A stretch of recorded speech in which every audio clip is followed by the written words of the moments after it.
الحمد لله وكفى وسلام على عباده الذين اصطفى أما بعد فأعوذ بالله من الشيطان الرجيم بسم الله الرحمن الرحيم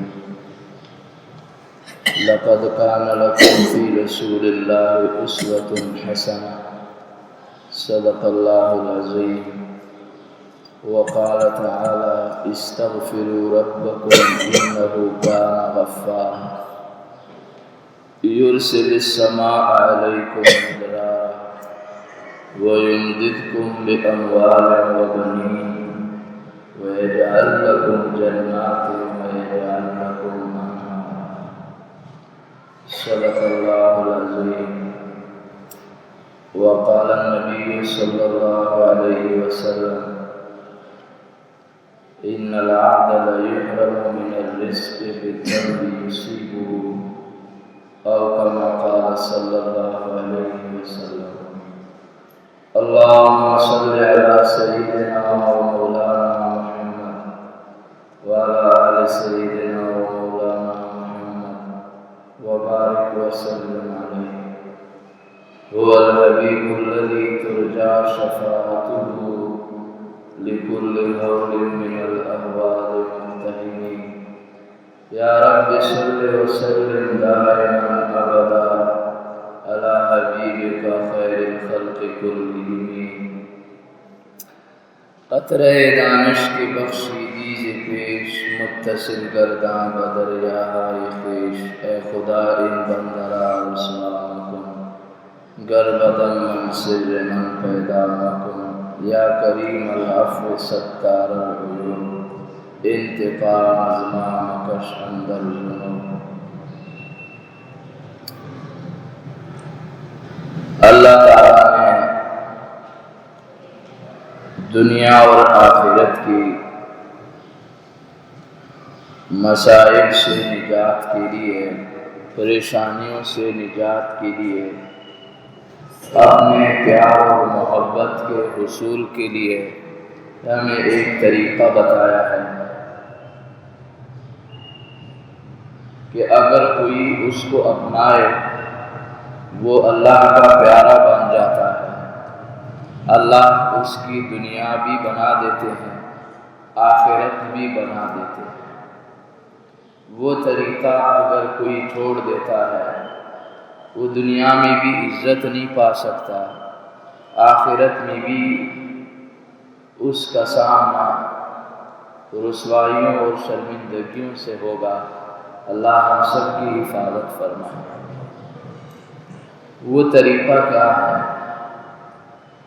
وہ خود اللہ پاک نے بیان فرمایا، لقد کان لکم فی رسول اللہ اسوۃ حسنہ، تمہارے لیے اللہ کے رسول میں بہترین نمونہ ہے، یعنی محمد الرسول اللہ صلی اللہ علیہ وسلم کی زندگی گزارنے کے جو طریقے ہیں ان کو جو اپنائے گا، آپ کے اخلاق کو، آپ کے اقوال کو، آپ کے اعمال کو، آپ کے گھر کی زندگی کو، آپ کے گھر کے باہر کی زندگی کو، ہر چیز میں جو حضور صلی اللہ علیہ وسلم کی نقل کرے گا اللہ تعالیٰ کا پیارا بن جائے گا۔ اور جس کو اللہ پیارا بنا دے، جو اللہ کا پیارا ہو جائے، اس کو نقصان نہیں ہو سکتا۔ دنیا کی ایک ادنا بادشاہ کی اگر کسی کے ساتھ دوستی ہو تو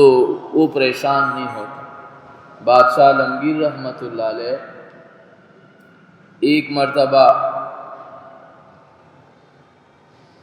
ہندوستان میں کسی راجا کا، کسی بڑے سردار کا انتقال ہوا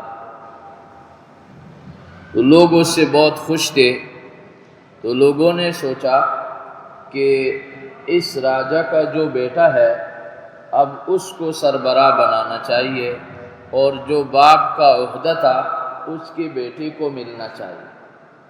مگر بچہ جو ہے وہ بڑا نہیں تھا، 13-14 سال کا بچہ۔ اب لوگوں نے کہا کہ عالمگیر کے پاس جاتے ہیں، ان سے سفارش کرتے ہیں کہ حضرت ان کو آپ جو ہے اپنے باپ کا جو عہدہ ہے ان کو دے دیں۔ جب اس بچے کو لے گئے اور بادشاہ عالمگیر رحمۃ اللہ علیہ سے ملے، بادشاہ عالمگیر اس وقت حوض میں نہا رہے تھے، تو لوگوں نے کہا کہ حضرت یہ فلانے کا انتقال ہوا ہے، ہم چاہتے ہیں کہ اس کا جو عہدہ ہے وہ اس کے بچے کو مل جائے۔ تو بادشاہ نے کہا بچے کی اتنی سمجھ ہوگی کہ نہیں ہوگی؟ اس بچے کا امتحان لیا۔ امتحان لینے کے لیے اس بچے کو دونوں ہاتھوں سے پکڑا اور کہا کہ پانی میں ڈبو دوں۔ وہ بچہ ہنسنے لگا، زور زور سے ہنسا۔ بادشاہ نے کہا یہ تو بہت بے وقوف معلوم ہوتا ہے، اس کو میں ڈبو رہا ہوں، اس کو رونا چاہیے اور یہ ہنس رہا ہے۔ تو بچے نے کہا بادشاہ آپ مجھ سے یہ تو پوچھے میں کیوں ہنسا؟ اب بتاؤ تم کیوں ہنسے؟ بچے نے کہا کہ بادشاہ سلامت، بادشاہوں کا بڑا اقبال ہوتا ہے، بادشاہوں کا بڑا نصیب ہوتا ہے۔ بادشاہ اگر کسی کی انگلی بھی پکڑ لے وہ ڈوب نہیں سکتا، میرے تو دونوں ہاتھ آپ کے ہاتھوں میں ہیں، میں کیسے ڈوب سکتا ہوں؟ اس لیے مجھے ہنسی آئی، مجھے کوئی غم ہوا ہی۔ بادشاہ اگر کسی کی انگلی پکڑ لے تو اس کا کام بن گیا، تو میرے تو دونوں ہاتھ آپ نے پکڑے۔ یہ تو دنیا کی بادشاہ کا مثال ہے۔ تو بادشاہوں کا بادشاہ جس کو پکڑ لے، اللہ تعالیٰ جس سے راضی ہو جائے، اللہ جس سے خوش ہو جائے، اس کے کیا کہیں؟ قرآن پاک میں اللہ تعالیٰ نے ارشاد فرمایا وَرِضْوَانٌ مِّنَ اللَّهِ اکبر، اللہ کی تھوڑی سی رضامندی بھی دونوں جہانوں سے بڑھ کر ہے۔ اللہ کی ذرا سی خوشی بھی مل جائے، یہ دونوں جہانوں سے بڑھ کر۔ تو اللہ کی بڑی رضا جو پوری رضا مل جائے وہ کتنی ہوگی؟ تو معمولی رضا اللہ تعالیٰ کی پوری جہان سے بڑھ کر ہے، تو پوری رضا اللہ مکمل کسی سے راضی ہو جائے تو اس کی کتنی بڑی قسمت ہے۔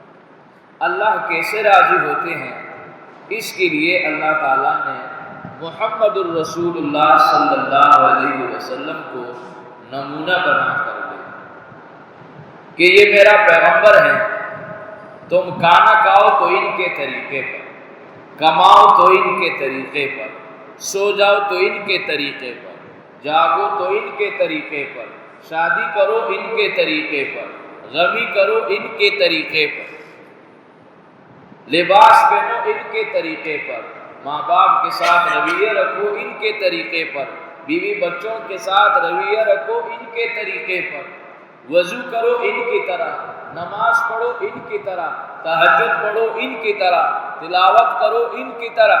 ہر کام ہر عمل میں حضور صلی اللہ علیہ وسلم کو نمونہ بنایا۔ اب جو حضور صلی اللہ علیہ وسلم کی پیروی کرتا ہے وہ اللہ کا پیارا بنتا ہے، کیونکہ حضور صلی اللہ علیہ وسلم اللہ کے پیارے ہیں۔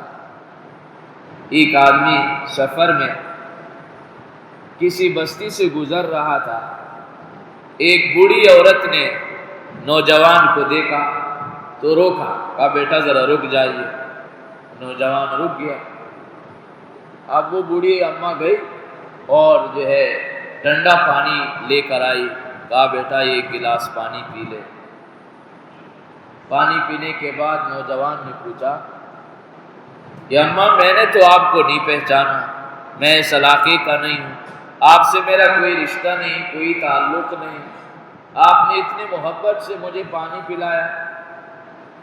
تو وہ بوڑھی کہنے لگی، بوڑھیا کہا بیٹا میرا ایک بیٹا ہے، تمہاری شکل میرے بیٹے کی شکل سے ملتی ہے، تو میرا بیٹا اب موجود نہیں، میں نے جب آپ کو دیکھا آپ کی شکل میرے بیٹے کی شکل سے مل رہی تھی تو میرے دل میں بیٹے کی محبت کا جوش آیا، میں نے اپنے دل کو تسلی دینے کے لیے آپ کو پانی پلایا، آپ کی شکل میرے بیٹے کی شکل سے ملتی ہے، میرا بیٹا مجھے پیارا تو آپ بھی مجھے پیارے لگے، اس وجہ سے میں نے آپ کو پانی پلایا۔ جب کوئی امتی حضور صلی اللہ علیہ وسلم کی نقل کرتا ہے تو جس طرح ایک انسان کو دوسرا انسان اپنی اولاد کی طرف دیکھتا ہے اس کو پیارا لگتا ہے، اللہ تعالیٰ بھی جب کسی کو اپنے نبی جیسا دیکھتے ہیں اللہ کو بھی پیارا ہے۔ اللہ نواز دے۔ ہمارے مرشد عارف باللہ حضرت اقدس حضرت مولانا شاہ حکیم محمد اختر صاحب رحمۃ اللہ علیہ فرماتے تھے کہ اتنی سنتوں پر ہم عمل کریں کہ قیامت کے دن حضور صلی اللہ علیہ وسلم جب دور سے دیکھیں تو فرمائے یہ میرا امتی نظر آ رہا ہے، پہچان ہماری صورت سے لگے کہ یہ محمدی ہے، ہماری چال ڈال سے لگے کہ یہ محمدی ہے، یہ محمد صلی اللہ علیہ وسلم کا غلام ہے۔ رسول اللہ صلی اللہ علیہ وسلم نے ایک دفعہ ارشاد فرمایا کہ میں قیامت کے دن اپنی امتیوں کو پہچان لوں گا، تو صحابی نے پوچھا یا رسول اللہ وہاں تو اول سے لے کر آخر تک تمام انسان اور تمام پیغمبروں کی امتیں ہوں گی، آپ اپنی امت کو کیسے پہچانیں؟ آپ صلی اللہ علیہ وسلم نے فرمایا مجھے یہ بتاؤ، اگر کسی کے سفید گھوڑے ہوں اور کہیں بہت سارے سیاہ کالے گھوڑے جمع ہوں اور یہ سفید گھوڑے کالے گھوڑوں کے درمیان کھڑے ہوں تو سفید گھوڑوں کا مالک اپنے گھوڑوں کو نہیں پہچانے گا، باقی سارے گھوڑے کالے ہیں، ایک آدمی اس کے سفید گھوڑے ہیں وہ بھی ان کالوں میں ہے، اس کو دور سے نظر آئے گا کہ وہ سفید گھوڑا، وہ سفید گھوڑا، وہ سفید گھوڑا وہ میرا ہے۔ فرمایا اسی طریقے سے جو میرے امتی ہیں قیامت کے دن ان کے جو وضو کے اعضاء ہیں یہ چمک رہے ہوں، چہرہ چمک رہا ہو، ہاتھ چمک رہے ہوں، پاؤں چمک رہے ہوں، اس سے مجھے معلوم ہوگا کہ یہ جن کے اعضاء وضو چمکدار ہیں یہ میری امتی ہے۔ اللہ تعالی ہمیں بھی توفیق عطا فرمائے۔ اس لیے حدیث پاک میں ہے کہ وضو کرنا یہ مومن کا اسلحہ ہے، جب آدمی مسلح ہو کر نکلتا ہے اس کو پھر زیادہ ڈر نہیں ہوتا، کہتے ہیں دشمن آئے گا تو میں بھی تو خالی ہاتھ نہیں۔ ہمارے نظروں سے اوجھل کچھ مخلوق ہیں جو ہمارے دشمن ہیں، ہمیں نقصان پہنچانا چاہتے ہیں، وہ شیطانی مخلوق ہے جو ہمارے ساتھ دشمنی میں مصروف ہے، ان کے مقابلے میں اللہ تعالیٰ نے رحمانی مخلوق فرشتوں کو مقرر کیا، فرشتے ہماری حفاظت پر مقرر ہیں، شیاطین جنات ان کی ذریت ہمیں نقصان پہنچاتی ہے۔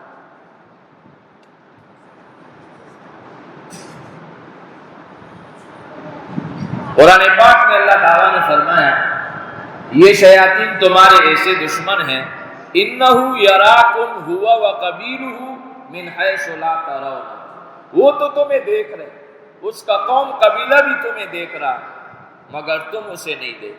یہ دشمن بڑا خطرناک ہوتا ہے جو نظر میں۔ اب جب بندہ ایسے کام کرتا ہے جس سے اللہ راضی ہو تو جو رحمانی مخلوق ہے فرشتے وہ اس کی مدد کرتے اور ان شیاطین سے اس کی حفاظت کرتے۔ یہی وجہ ہے کہ حدیث میں حضور علیہ الصلوۃ والسلام نے بیت الخلاء جانے کا ادب سکھایا، بیت الخلاء جانے سے پہلے دعا پڑھو اعوذ باللہ من الخبث والخبائث۔ اب فرمایا جب یہ دعا آدمی پڑھتا ہے تو یہ انسان اور شیاطین کے درمیان پردہ ہو جاتا ہے، ان کے شر سے محفوظ ہو جاتا ہے۔ اور فرمایا جب کوئی اپنی بیوی سے ہم بستری کرتا ہے اگر وہ دعا نہیں پڑھتا تو اس کے ساتھ اس عمل میں شیطان شریک ہو جاتا ہے جس کا اثر اس کی اولاد پر پڑتا ہے، اور وہ اولاد پھر شیطانوں والی حرکات کرتے ہیں، وہی اولاد ماں باپ کی دشمن بن جاتے ہیں۔ دعا سکھائی کہ اس وقت یہ دعا پڑھو، اللہم جنبنا الشیطان وجنب الشیطان ما رزقتنا۔ اللہم جنبنا الشیطان، اے اللہ ہم دونوں میاں بیوی کو شیطان سے دور رکھیے، اور جو اولاد آپ ہمیں عطا فرمائیں گے اسے بھی شیطان سے دور رکھیے۔ فرمایا جب کوئی یہ دعا پڑھتا ہے تو اس عمل میں شیاطین اس کے ساتھ شریک نہیں ہوتے، اولاد صالح اللہ تعالی عطا فرمائے۔ ہم لوگوں کا حال یہ ہے کہ دنیا کی ہر چیز سیکھ لیں گے، لوگوں نے چائنیز زبان تک سیکھ لی، موبائل کے بارے میں ایسی مہارتیں ہیں، ایسی چیزیں ان کو معلوم ہے، لیکن ہمیں حضور صلی اللہ علیہ وسلم کی سنتیں نہیں مانتے، آپ صلی اللہ علیہ وسلم کی بتائی ہوئی دعائیں نہیں مانتے۔ تو خیر عارض یہ کر رہا تھا کہ سنتوں پر عمل کرنے سے فرشتے مدد کرتے ہیں، شیاطین بھاگ جاتے ہیں، اور جب آدمی گندگی میں رہتا ہے، ناپاکی میں رہتا ہے، ایسے موقع پر شیاطین حملہ کرتے ہیں۔ چنانچہ کتابوں میں لکھا ہے جنات بھی جادو کرتے ہیں، بعض دفعہ حملہ کرتے ہیں، لیکن کب؟ ایک یہ کہ جب آدمی ناپاکی میں ہو۔ حدیث پاک میں بھی ہے لا يدخل الملائکہ لا تدخل الملائکۃ بیتا فیہ کلب ولا صورۃ ولا جنب۔ اس گھر میں اللہ کے رحمت کے فرشتے نہیں آتے جس گھر میں کتا ہو، جس گھر میں جاندار کی تصویر ہو، اور جس گھر میں جنب ہو، جس پر غسل فرض ہے اور اسے فکر ہی نہیں، پورے دن جنابت میں گزرا، غسل کرتا ہی نہیں، فجر کی نماز قضا ہو رہی ہے، غسل کرتا ہی نہیں، پورے ایک نماز کا وقت گندگی میں گزار رہا۔ حدیث میں تو یہ سکھایا گیا رات کو اگر غسل کی ضرورت پیش آ جائے، آپ نے غسل دیر سے کرنا ہو تو کم از کم وضو کر کے سو جائے، وضو کر کے سو جائے، تیمم کر کے سو جاؤ، پھر فجر سے پہلے اپنا غسل، پھر فجر سے پہلے اپنا غسل۔ فرمایا جس گھر میں ایسا جنوبی ہے جس کو غسل کی پرواہ نہیں، ایک تو ویسے عذر کی وجہ سے دیر ہو گئی، کسی مجبوری میں دیر ہو گئی، وہ مسئلہ نہیں ہے، ایک یہ کہ اس کو احساس ہی نہیں کہ یہ بھی کوئی حکم ہے، اس کو بھی کوئی کرنا ہے۔ بزرگان دین نے واقعہ لکھا ہے کہ عالم دین کا انتقال ہوا، اس کو دفنایا مدینہ منورہ کی جنت البقیع میں۔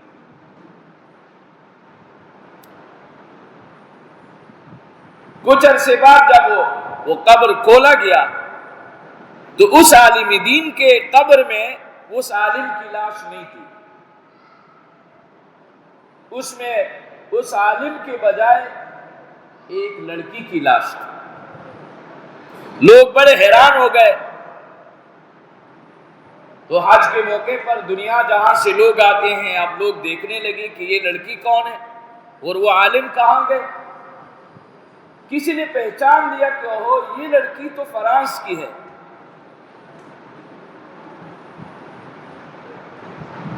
یہ غیر مسلم کے گھر میں تھی۔ تحقیق سے پتہ چلا کہ وہ بچی مسلمان ہو گئی تھی، کسی طرح اس نے اسلام قبول کر لیا۔ اب یہ کیا ماجرا ہے کہ اس کی لاش یہاں ہے، وہاں اس لڑکی کو جہاں دفنایا گیا تھا وہاں اس کی قبر کو کھولا گیا تو اس غیر مسلموں کے ملک میں اس لڑکی کے قبر میں اس عالم کی لاش ہے۔ لوگوں کو بڑی حیرت ہوئی کہ یہ مسئلہ کیا ہے۔ جب معلومات کیا، ہم اسلام کی باتوں کو، دین کی باتوں کو بہت معمولی سمجھتے ہیں،